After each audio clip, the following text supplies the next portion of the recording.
If there's no response or if it's a negative response, I think it will be very bad for the future of NATO.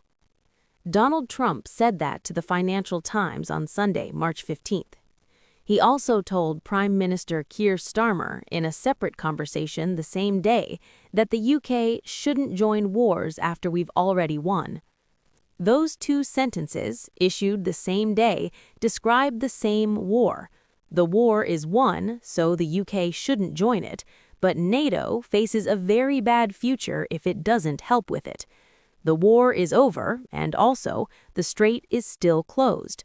Dubai Airport canceled flights Monday after drone strikes, and Iran is firing missiles at Israel and the Gulf states right now as you watch this. Both sentences are Trump's, on the same day, about the same war. Here is the complete picture of the NATO threat, the coalition reality, and what Monday morning's drone strikes revealed about the gap between won and open. Trump's Financial Times interview, published Sunday, contains 3 quotes. Each one contradicts something he said within the past 72 hours. All 3 are now in the public record. Quote, "It's only appropriate that people who are the beneficiaries of the strait will help to make sure that nothing bad happens there." The beneficiaries, the people who benefit from the strait. Trump has spent 16 days describing the operation as an American national security interest, as a response to an imminent Iranian threat against the United States, as a preemptive strike based on intelligence that Iran was going to attack 100% within a week. Now the strait is an international problem that its beneficiaries should help solve. The war that America started for American reasons is now something America did for the world, and the world should pay its share. Edward Fishman of the Council on Foreign Relations, former Treasury official, now CFR director, identified the incoherence directly. The Trump administration did not consult allies in Europe or Asia before launching military action against Iran. Those allies are far more dependent on Gulf oil than the United States is. Europe gets approximately 15–25% of its oil through the strait. Japan and South Korea approximately 70–95%. The U.S. approximately 1–2%. I'm demanding that these countries come in and protect their own territory, Trump said. But it is not their war. It is the war America launched without asking them, in a region where America now wants their navies deployed. Quote, 2. I think China should help too because China gets 90% of its oil from the straits. Trump's China figure is an overstatement. The correct figure, per independent energy analysts, is closer to 40–45% of China's crude imports transiting through the strait. But the core logic is sound. China is the most exposed major economy to the strait's closure and has the most economic incentive to reopen it. The complication, China has been the most active diplomatic force trying to achieve a ceasefire. China has not endorsed the war. China has maintained trade relationships with Iran. China's ships are, per Arakchi's own statement, among those Iran is permitting to transit the strait while blocking American allied vessels. China is now asking China to send warships to open the strait for American allied tankers, which would require China to take America's side in a war China has been trying to end diplomatically. Quote 3. If there's no response or if it's a negative response, I think it will be very bad for the future of NATO. This quote appears in the same interview where Trump said countries shouldn't join wars after we've already won. He simultaneously is warning NATO that the consequences of not helping will be severe, and is telling Starmer that the UK's help is unnecessary because the war is over. If the war is over, NATO's very bad future for not helping is a consequence for failing to help with a war that was already won. If NATO's failure to help matters enough to threaten its future, the war is not over. You cannot have both. Here is where every named country stands on Trump's coalition request as of Monday, March 16th, the most current accounting available. United Kingdom. Starmer called Trump Sunday. Downing Street's readout, they discussed the ongoing situation in the Middle East and the importance of reopening the Strait of Hormuz. No commitment to warships. The UK government is considering sending mine-hunting drones, not warships. Britain's response to Trump's warship demand is mine-hunting drones. Trump said he had spoken to Starmer and that the UK was going to send aircraft carriers. Downing Street's readout mentioned no aircraft carriers. Either Trump heard something Downing Street didn't say, or Downing Street is very carefully not confirming what Trump heard. France. France's Charles de Gaulle Carrier Strike Group is operating in the region under Operation Aspids, the EU-led defensive maritime mission. France is not joining a Trump-declared coalition.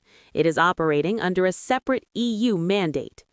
EU Foreign Policy Chief Kaja Kallas said Monday that all EU member states would need to agree on expanding the Aspids mission, and added that she had discussed with the United Nations the idea of replicating the Black Sea Initiative that allowed Ukrainian grain exports during the Russia war.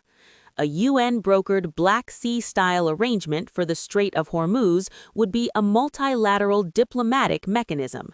It would not be a Trump coalition. It would not involve warships operating under American command. It would be a negotiated framework, the kind of framework that requires talking to Iran. Trump has said it's too late to talk to Iran. Japan. Prime Minister Sanae Takaichi said Monday, "We have not made any decisions whatsoever about dispatching escort ships." No, clear and direct. Japan's pacifist constitution limits overseas military deployments to specific conditions, and Takaichi said Japan does not currently plan to act. Japan is under intense economic pressure from the strait's closure. It said no anyway. South Korea. No statement as of this recording. China. Chinese Ministry of Foreign Affairs officials said Beijing is calling for hostilities to stop and that all parties have the responsibility to ensure stable and unimpeded energy supply. That is diplomatic language for "we want it open, but we are not sending warships."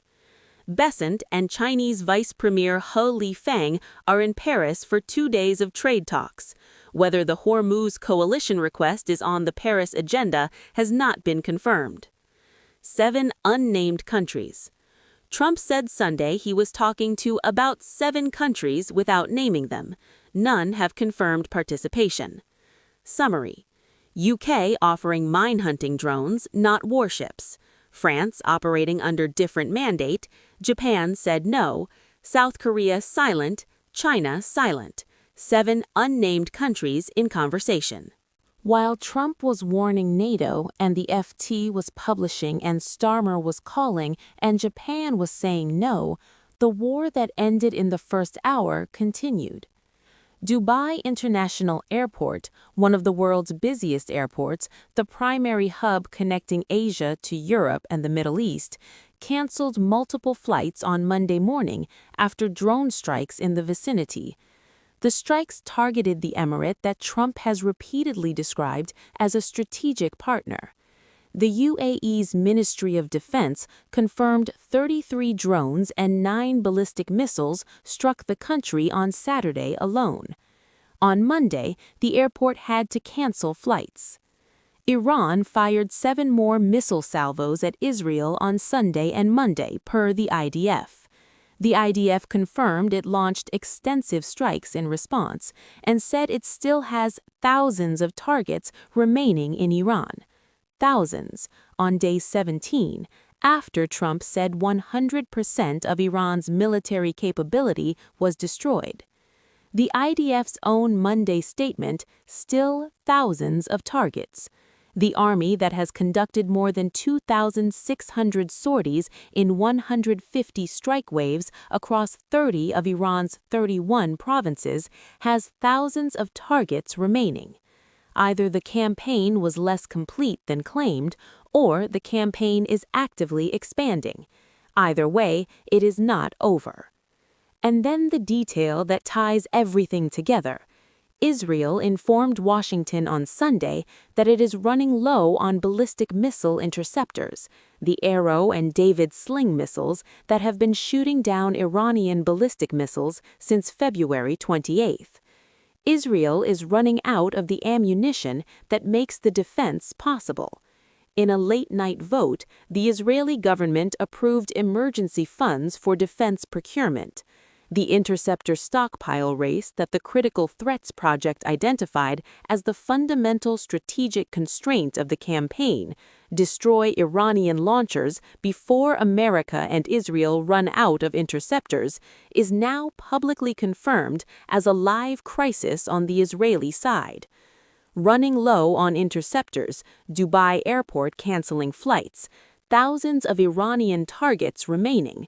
NATO faces a very bad future. Starmer is offering mine-hunting drones, not carriers. Japan said no. China is in Paris talking trade. And Trump told Starmer the UK shouldn't join wars after we've already won.